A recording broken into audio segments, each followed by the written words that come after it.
सहनाववतु सहनौ भुनक्तु सह वीर्यं करवावहै तेजस्विनावधीतमस्तु मा विद्विषावहै। ओम शांति शांति शांति।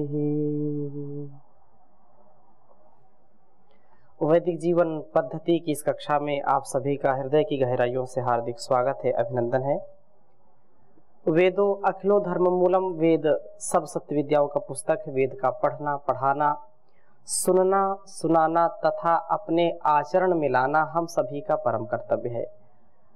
वेदों के द्वारा जो हमको मार्गदर्शन मिलता है, जो पथ प्रदर्शन होता है, पथ दर्शक बनकर के यह कल्याणी वेदवाणी हमको सदा उन्नति के राह पर, उन्नति के इस यात्रा पर अग्रणी करता है। इस उपदेश को हम आत्मसात करें।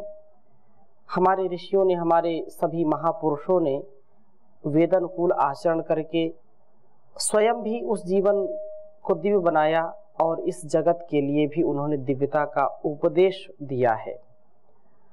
हम आलस्य प्रमाद को छोड़ें, संकीर्णताओं को छोड़ें,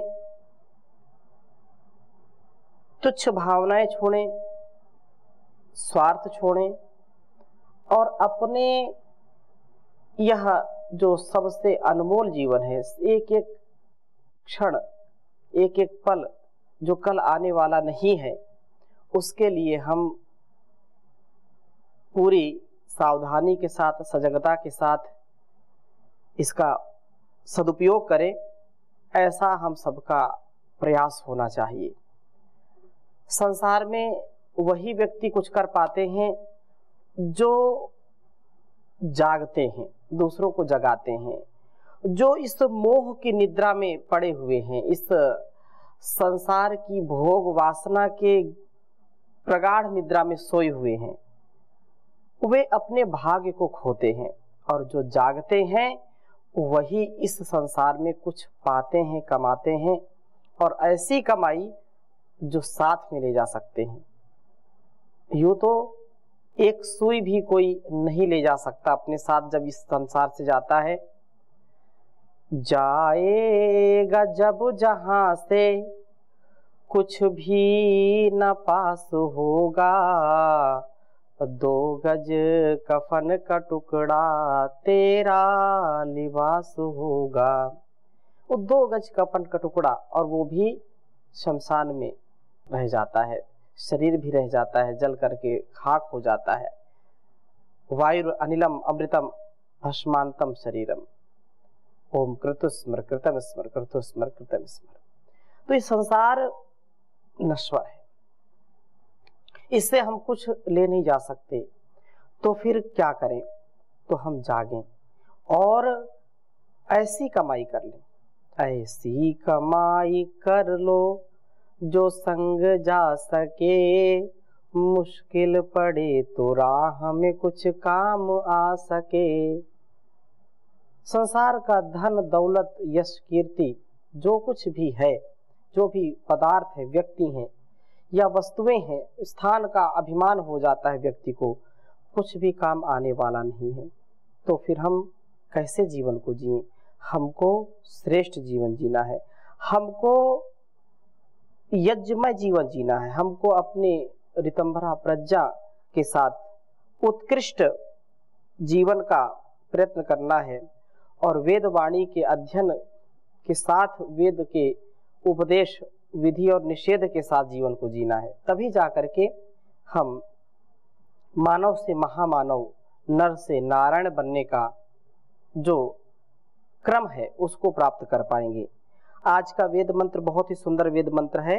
ऋग्वेद के 5वें मंडल के 44वें सूक्त का 14वां मंत्र आपके समक्ष रखूंगा मैं। बहुत ही सुंदर यह वेद मंत्र है जो हमको सदा उन्नति के लिए प्रेरित करता है, और श्री स्वामी जी महाराज भी इसको बहुत बोलते हैं। जो भी विद्वान हैं इस ऋचा को अत्यंत उत्साह के साथ उमंग के साथ बोलते हैं और दूसरों को भी इससे प्रेरणा मिलती है। तो प्रथम वेद मंत्र लिखता हूं आपके समक्ष, फिर चर्चा करूंगा। ओम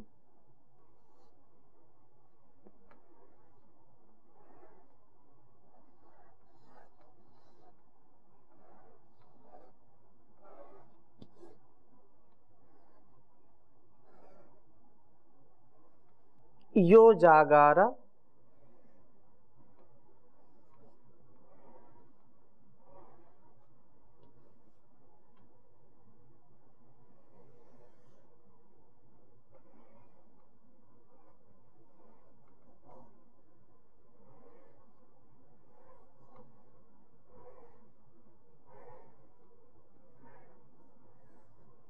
यो जागार तम ऋचः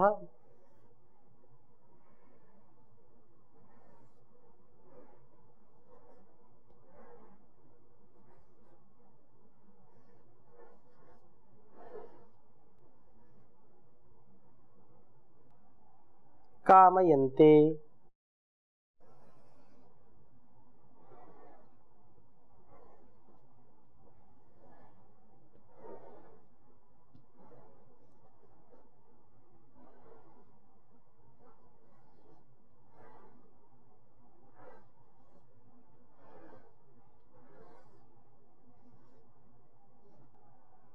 यो जागार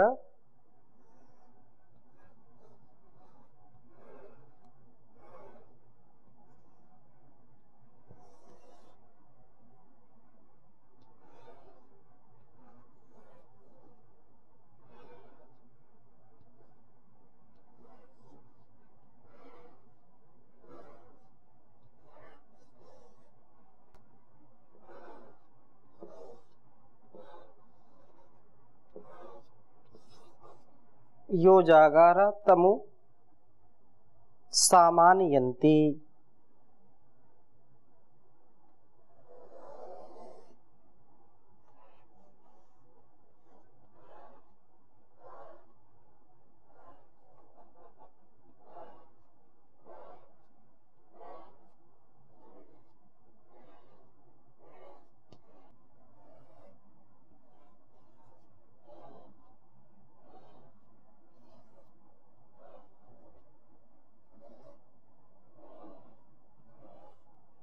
यो जागार तभयम्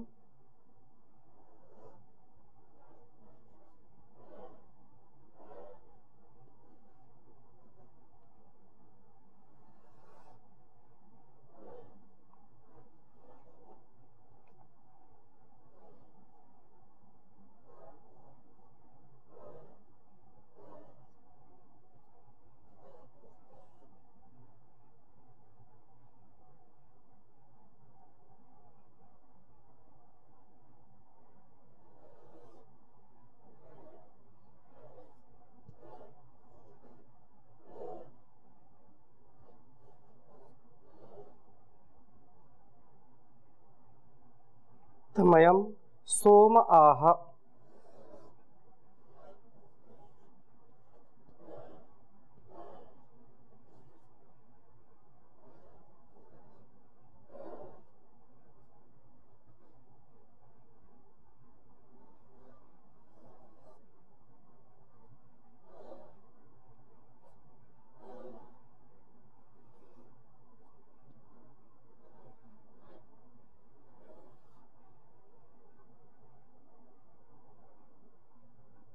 तवाहमस्मि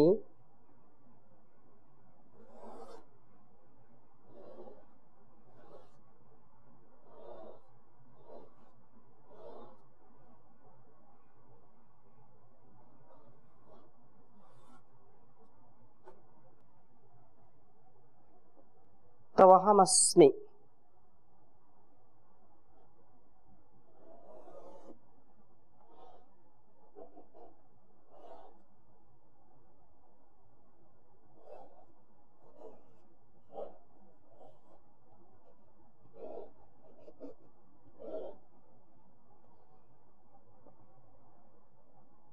सख्ये न्यूकाः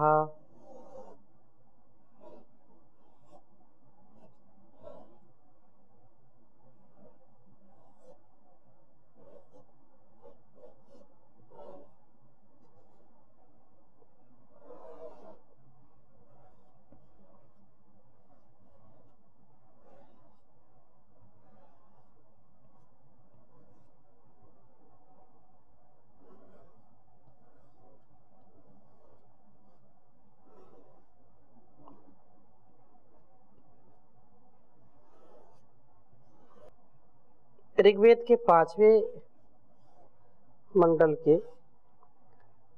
44वें सूक्त का यह 14वां मंत्र है।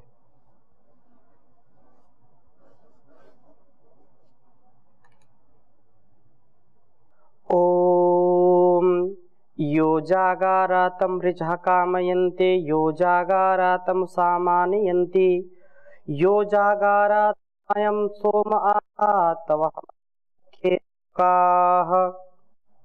ओम यो जागारातं ऋचः कामयन्ते यो जागारातं सामानयन्ति यो जागारातमयं सोम आहातवहमस्मि सख्ये न्योकाः। बहुत ही प्रेरणादायक यह वेद मंत्र है, जो इसके पहले का वेद मंत्र है, अर्थात 13वां वेद मंत्र, जिसमें बहुत सुंदर चर्चा की थी कि सृष्टि, जो व्यक्ति सृष्टि यज्ञ के प्रवर्तक उस महान प्रभु के यज्ञों का भरण करता है, उत्तम कर्मों का रक्षक है, जो सब बुद्धियों का इसी प्रकार से आधार बनता है, जैसे कि गौ दुग्ध का आधार है। यह इन बुद्धियों का उद्गमन करने वाला होता है। जान दुग्धदात्री इस वेदवाणी गौ का यह भरण रक्षण करने वाला है। यह धेनु के पास रसयुक्त दुग्ध का सेवन करता हुआ जान दुग्ध का पान करता है, सदा इसका उच्चारण करता हुआ इसका स्मरण करता है और इसके अनुसार वो सदा चलता रहता, न स्वपन। वो कभी भोग की चादर ओढ़ करके सो नहीं जाता, वो सदैव जागता रहता है, अप्रमत्त रहता है, आलस से प्रमाद से दूर रहता है, ऐसा पिछले मंत्र में कहा था। और यहां पर कहा कि यो जागारः, वास्तव में जो जागता है, इस ज्ञान वाणी का जो संपादन करता है, अर्थात इसका मनसा वाचा कर्मणा अपने स्वभाव में इसको जो उतारता है, इसका अध्ययन करता है, न स्वप्न प्रमाद न करता हुआ, वाणियों का सम्मान करता हुआ, वेद उपदेश को आत्मसात करता हुआ व्यक्ति सदा जागृत होता है। क्योंकि प्रमादो मृत्यु कहा है। प्रमाद क्या है? मृत्यु है, मृत्यु के समान है यह। और मृत्यु तो सबको आनी है, लेकिन हम उसी दिन मर जाते हैं जिस दिन हम सदकर्मों का अनुष्ठान नहीं करते, हम धर्म का अनुष्ठान नहीं करते, हम परोपकार सेवा सत्कार से जब पतित होते हैं तो हम उस समय मर जाते हैं, मृत्यु को प्राप्त कर लेते हैं।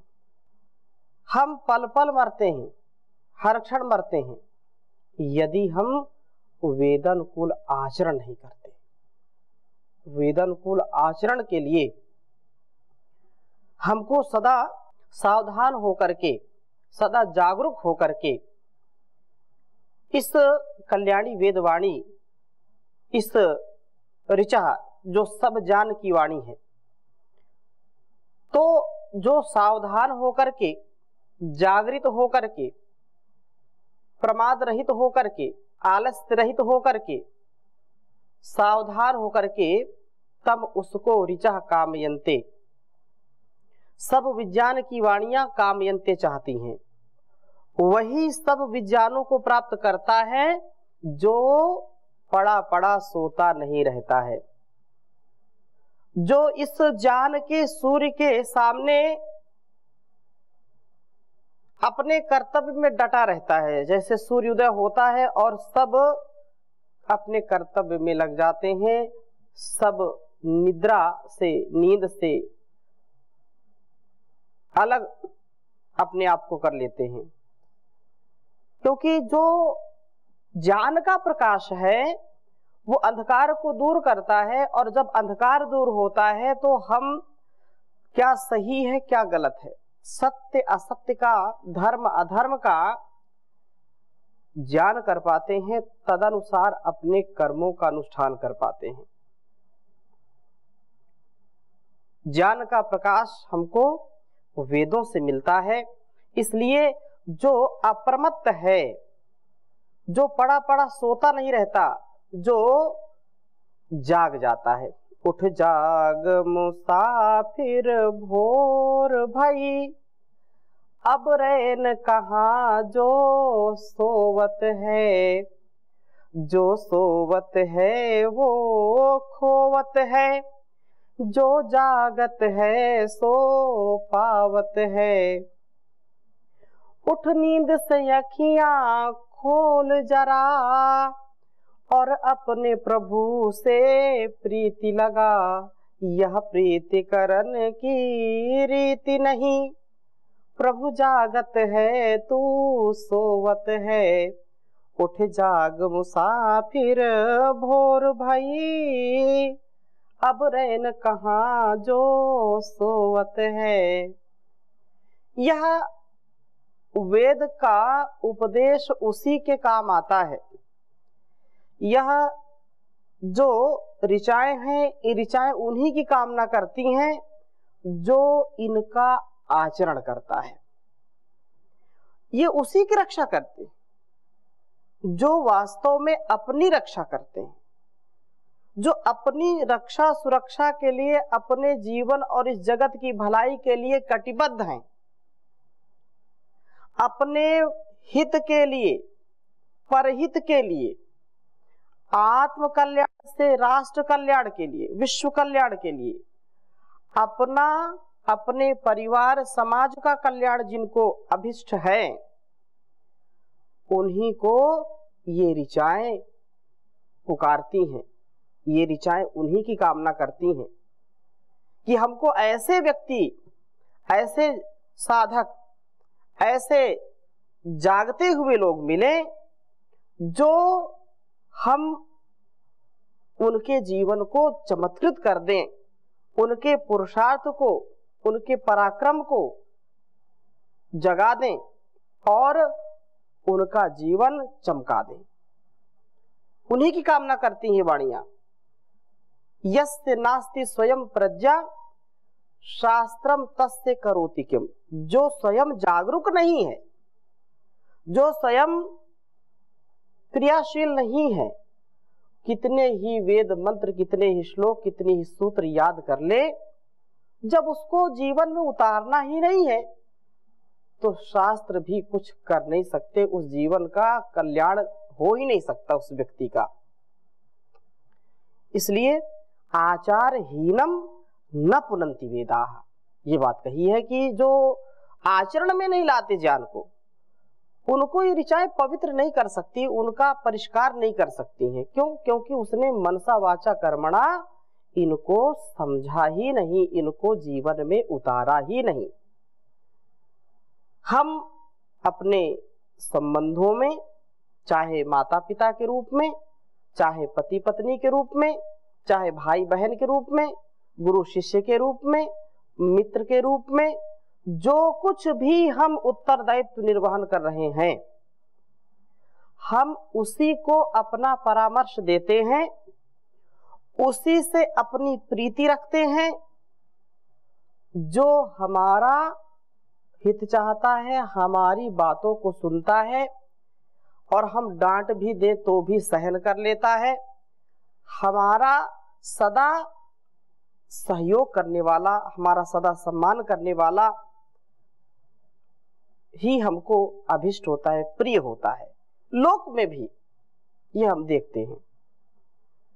अब वो बात अलग है कि कभी कभी त्रुटियां होती हैं, कभी कभी थोड़ा सा मनमुटाव होता है, मनभेद होता है, मतभेद होता है, वो बात भिन्न है। परंतु यदि हम संबंधों में, जैसे माता पिता अपने बच्चों को बार बार कहेंगे, समझाएंगे, डांटेंगे, फटकारेंगे और बच्चा मानता भी है, वह संतान, वह पुत्र पुत्री जब उनकी आज्ञा का पालन करेंगे तो माता पिता को भी मन में चाहना होती कि नहीं, मैं इसको कोई बात समझाता हूँ, बताता हूँ, बताती हूँ, तो इसका पालन करते हैं तो बताएंगे जरूर। और यदि ये समझ लिया कि 100 बात बताते हैं, एक भी बात नहीं मानते, तो धीरे धीरे अपनी बात कहना, अपना उपदेश देना बंद कर देते हैं, क्योंकि ये तो अपने मन का ही करेगा, करेगी, तो फिर धीरे धीरे वो छोड़ देते हैं। ऐसा ही यहाँ है कि जो व्यक्ति जागृत है, जो व्यक्ति सावधान है, जागरूक है, उसी को ये सब विज्ञान की वाणियां चाहती हैं, वही सब विद्वानों को प्राप्त करता है। यह जागारा जो जागता है, सब विज्ञान को वही प्राप्त होता है। तम उसको ही सामान्यंती सब उपासनाएं प्राप्त होती हैं। सामवेद जो उपासना का वेद है, अर्थात जागरूक होकर के अपने कर्तव्य कर्मों को करने वाला व्यक्ति ही सच्चा उपासक है। उपासना सारा जो व्यापार है संसार का, इस संसार के व्यापार में भी जो अपने कर्तव्य निर्वहन में निरत है, लगा हुआ है और प्रसन्नता के साथ लगा हुआ है, वही सच्ची उपासना है। जो वेदोक्त कर्म है उनको तो करना ही, उपासना भी करनी, संध्या हवन भी करना है, यज्ञ योग के साथ जीवन जीना है, परंतु यह भी एक उपासना का महत्वपूर्ण अंग है कि हम प्रभात जागरण से लेकर के शयन पर्यंत किस चेतना में जीते हैं, किस प्रकार अपने व्यवहारों का संपादन करते हैं, कैसे हमारा जीवन व्यतीत होता है। तो इस प्रकार से यह जागारा जो जागता है, तम उसे अयम सोमा, ये शांत प्रभु आह कहते हैं कि अहम मैं तब सख्ये तेरी मित्रता में न्यौकाहा निश्चित निवास वाला हूं। आलसी के प्रभु मित्र नहीं होते। जागरूकता में ही विज्ञान की प्राप्ति है, जागरूकता में ही सच्ची उपासना, सच्ची साधना की प्राप्ति होगी, और जागरूक के ही लिए प्रभु होते हैं। जो जागरूक है, देवता जो देव हैं, उन्हीं की सहायता करते हैं, जो स्वयं अपनी सहायता के लिए उद्यत हैं, और जो स्वयं कमजोर हैं, जो तन मन से अस्थिर हैं, उनका कुछ भी नहीं हो सकता है। तो हम जागें और जगाएं, इस संसार को दिव्य बनाएं, ऐसी हमारी भावना, ऐसी हमारी कामना होनी चाहिए। तो इस प्रकार से आगे भी और इसी अग्नि जागार की बात आएगी, उसकी चर्चा भी हम कल करेंगे। ओम शांति शांति शांति।